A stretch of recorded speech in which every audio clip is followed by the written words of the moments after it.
I made progress on the house this week. I even almost got it dried in. Yeah, that was progress. And I was planning on making a video talking about the importance of stepping out of our comfort zone and taking on challenges and going on new adventures, which that's what this has been, me not being a carpenter.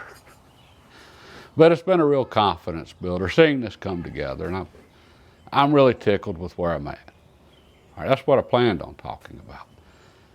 But then something happened this week that's pretty significant. And May 30th, 2024, that's the fall of America. I think that's going to go down in history as the end of the United States of America.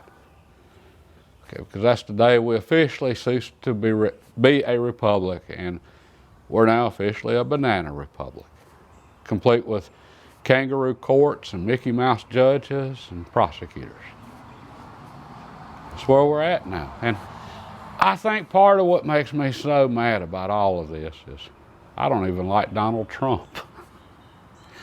I guess I'm just old-fashioned, though. I don't think it's okay for us to imprison people we don't like just because we don't like them.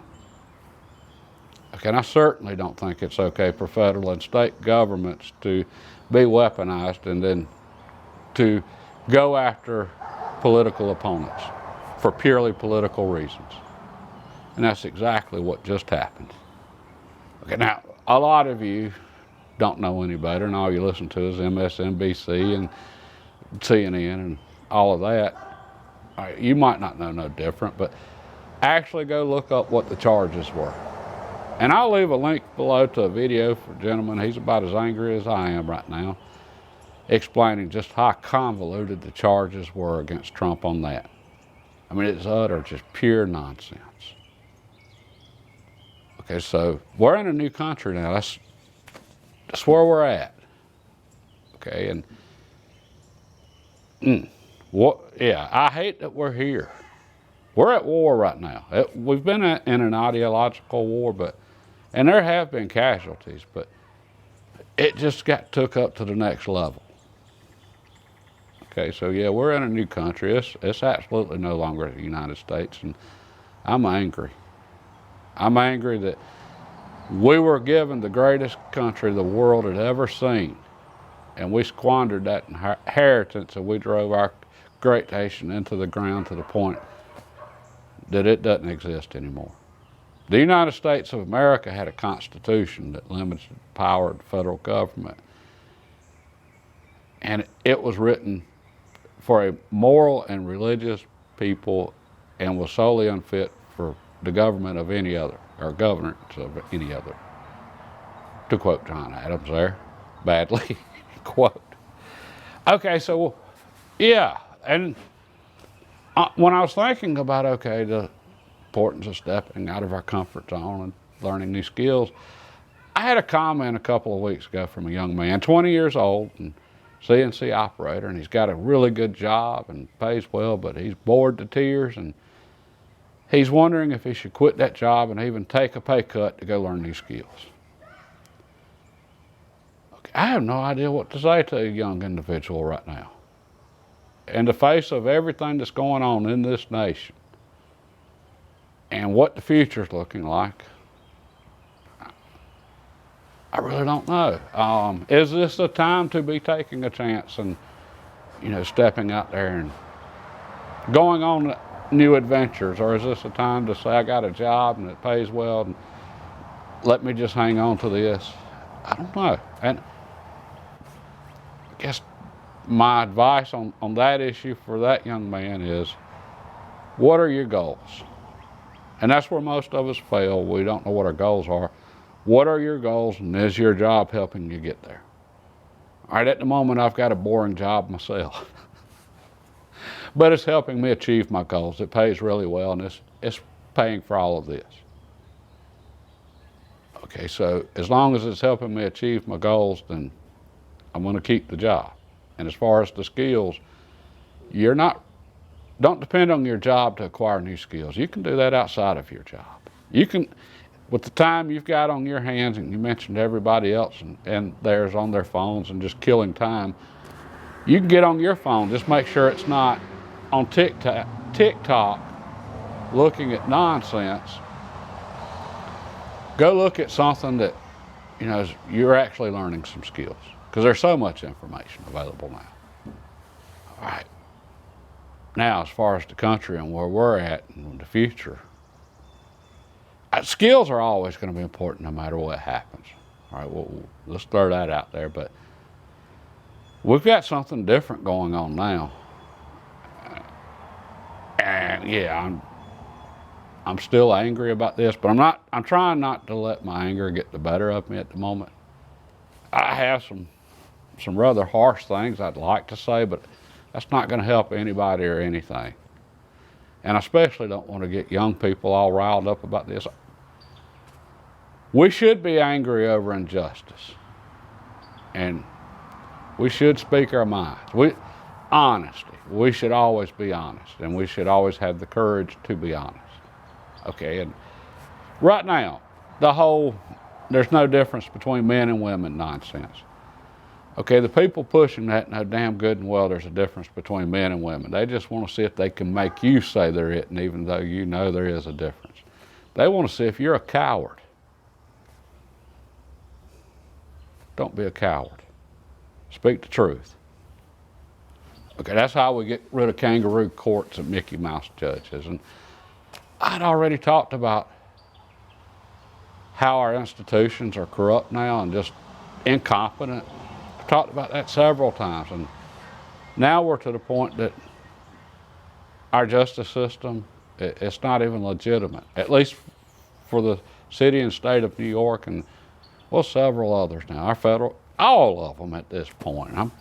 My state's doing pretty well, but we don't even have legitimate courts anymore. We can't have anybody that's aware of what's going on could have absolutely no faith and confidence in them. And we're at war. And I don't want to see young people fighting this war because they're the ones that always end up fighting wars. This war's still ideological, but it's escalating quickly, and our life and liberty are at risk now. Donald Trump's proof of that. I mean, if they can prosecute and convict a former president who's also the leading opposition candidate right now for the presidency of the United States, if they can convict someone like that on a bunch of BS, trumped up charges, then rule of law means nothing in this nation anymore. All right, which is something we've all got to be aware of. The new rules for this new nation. There are no rules. How do we fight that? Do we stoop down to their level?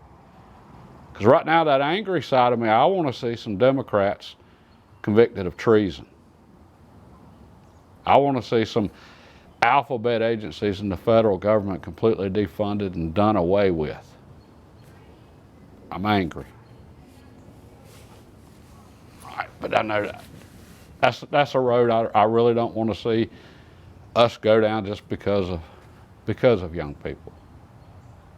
We've got to step up. Us older people, we've got to step up and leave them something, an inheritance worth having. And I think at the moment about the best thing we could do is to restore the old republic. And as far as winning this war, how do we know when we've won this war? I guess that we'll know with how this country turns out. That's what we're fighting for right now, is to decide what this new country is going to be. Anyway, yeah, I'm still fighting that anger thing. Okay, we're going to talk more on this one. I'm still trying to wrap my head around just exactly what happened. I knew the potential was there for it. I guess I never really thought this would happen, but here we are. Now, what do we do about it? And we all definitely need to be honest here. And the reason I felt a need to make this video.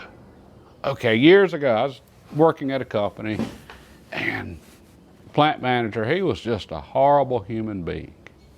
And that's putting it mildly. And the company had if you had issues or concerns, you could contact corporate, phone call or email, and let them know what your concerns were. And I did. And I suggested they test that plant manager for narcissistic personality disorder.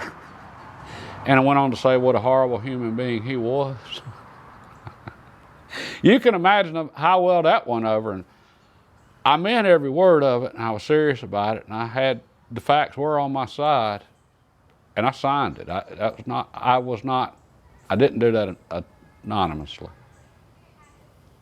Okay, I believe it's important for us to stand behind things like that when we say it. Okay, yeah, you can imagine how that went over. I didn't get fired, but it was close to it. All right, the sad part is, though, everybody in the plant, except for the plant manager, knew just what a horrible human he was. Just nobody else would speak up. All right, well, the reason I spoke up, it wasn't to be malicious. It wasn't because I hated him. It wasn't because I wanted to say, hey, look how brave I am. It was because our customers hated him and had actually refused to even talk to him anymore, and he was running that plant to the ground. And I didn't want to see that plant close and all the damage that was going to do to everybody that worked there in our community and so forth. And well, it wasn't but a few months after I sent that email that, I don't know, 90% of the company was laid off. Just a skeleton crew remained, and then not too long after that, they closed the doors and it shut down completely. All right, so nobody else spoke up. All right, well, that's where we're at with the nation right now. It's time to be brave and speak up. And not for the sake of being brave, because of this, yeah, it's all shutting down now. And I don't want to wait until they close the doors on this. And I don't want to wait till this new country turns into some authoritarian hellhole run by communists. Anyway, for right now, I guess that's all I got. Be honest, be brave, speak the truth. And then skills are always going to be important. So go learn all the skills you can and figure out what your goals are. And my goal right now is to win this damn war. Oh, and I almost forgot. God bless and have a good day. Or at least the best day you can. Maybe the next video needs to be how Christians should deal with anger. Keep in mind, the Bible doesn't say we shouldn't be angry. It says we should be slow to anger. And generally I am. But they've really pissed me off this time.